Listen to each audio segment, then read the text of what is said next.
Begitu banyak hal yang tidak bisa kita mengerti dalam dunia ini. Tetapi satu hal yang pasti bahwa Allah selalu mengerti. Percayalah, Ia tidak akan pernah meninggalkan kita sendiri. Semua itu dapat dirasakan yaitu dikala mengerti hati Tuhan. Firman Tuhan dalam Bilangan pasal 24 ayat yang ke-13 mengatakan, "Sekalipun Balak memberikan kepadaku emas dan perak seistana penuh, aku tidak akan sanggup melanggar titah Tuhan dengan berbuat baik atau jahat atas kemauanku sendiri. Apa yang difirmankan Tuhan, itulah yang akan kukatakan." Setelah berdebat hebat dengan Balak, Bileam memutuskan untuk menemui bangsa Israel dalam rencana untuk mengutuk mereka. Balak begitu ngotot supaya bangsa Israel dapat dikutuk dengan harapan mereka akan lebih mudah untuk mengalahkan Israel. Kata-kata kutuk itu bukan hanya untuk melemahkan mental dari bangsa Israel, tetapi juga untuk membangkitkan kepercayaan diri bangsa Moab di bawah pimpinan seorang Balak. Sekalipun dimiming-imingi segelintir harta, bahkan bisa saja dapat tahta jikalau ia memintanya, Bileam hanya bisa mengatakan apa yang Tuhan perintahkan. Alih-alih mengutuk bangsa Israel, Bileam justru memberkati mereka, bahkan memberkati sampai 3 kali. Sangat wajar jikalau Bileam mengutuk bangsa Israel, karena ia adalah seorang nabi kafir. Tapi justru hal yang tidak pernah disangka, tidak dikira oleh seorang Balak, ia malah memberkati bangsa Israel. Hal yang tidak pernah terduga ini dapat terjadi hanya karena intervensi dari Tuhan. Hanya karena Allah yang bertindak. Bahkan kalau kita melihat dalam bagian sebelumnya, keledai yang bisa berbicara pun jadi saksi ketika Tuhan menyatakan aksi. Balak berusaha untuk bermaksud jahat, mau menghancurkan, mau menjatuhkan bangsa Israel, umat Allah. Tetapi Allah tidak tinggal diam. Ia bertindak melampaui apa yang bisa dilakukan oleh Balak. Balak berharap dengan emas dan perak ia bisa melakukan segalanya, bahkan hal jahat sekalipun. Tetapi ketika Allah bertindak, semuanya gagal.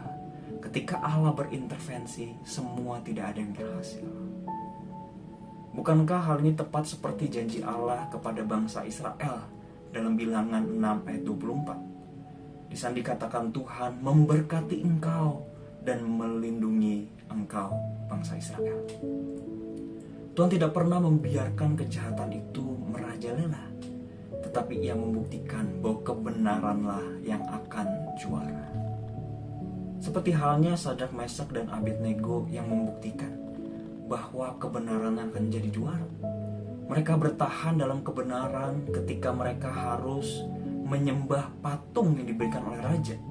Mereka menolaknya.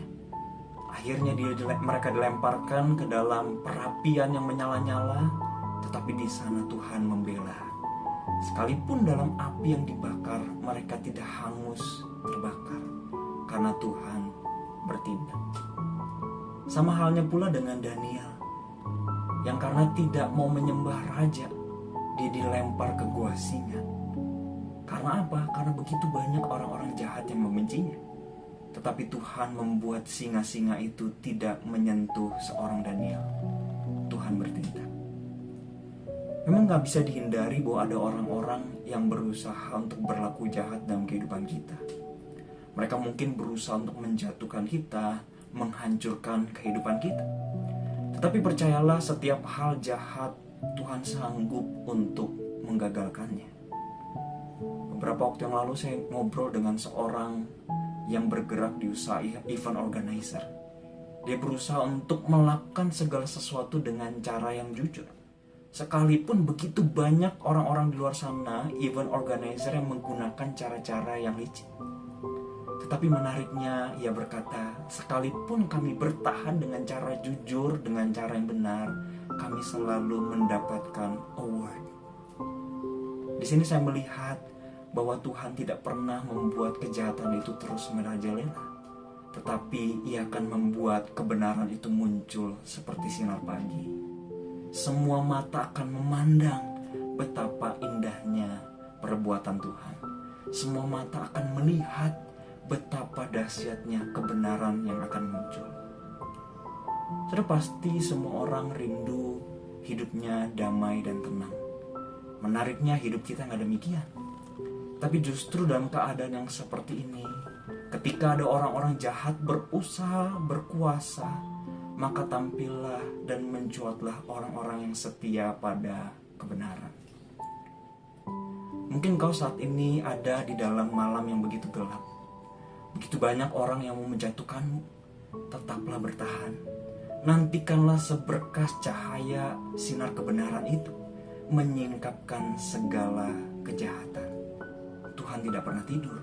Gusti ora sare. Saudara, mengapa Tuhan masih mengizinkan adanya kejahatan ataupun orang-orang jahat yang mau berbuat jahat di sekitar kita? Setidaknya ada dua hal yang bisa kita sadari. Yang pertama adalah Tuhan sebetulnya mau mengajarkan kita untuk membangun kesetiaan kepada Dia dalam keadaan apapun. Ikut Tuhan itu nggak selalu gampang. Harus pikul salib, harus sangkal diri. Tuhan mau justru dalam keadaan yang terpuruk kita semakin setia kepada Dia. Apapun yang terjadi, kita tetap setia kepada Tuhan.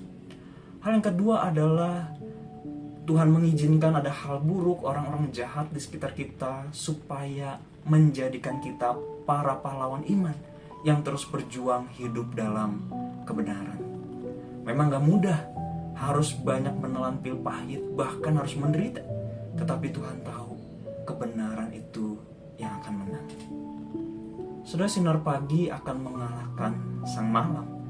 Ketika kebenaran itu memunculkan berkas sinarnya, maka malam tak berdaya untuk menahan kegelapan. Ketika kebenaran itu dinyatakan, maka segala kejahatan akan dibungkam oleh karena Tuhan.